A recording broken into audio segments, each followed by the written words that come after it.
पंढरपूरची वारी म्हणजे केवळ एक पायी चालण्याची परंपरा नसून तो भक्तीचा महासागर आहे.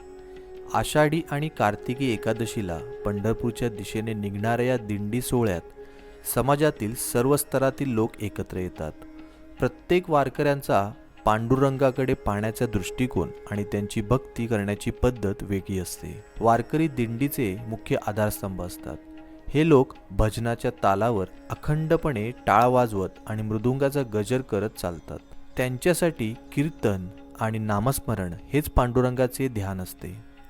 अनेक महिला वारकरी आपल्या डोक्यावर तुळशीचे वृंदावन घेऊन चालतात, तर काही वारकरी विठ्ठलाच्या भक्तीत नाचतात.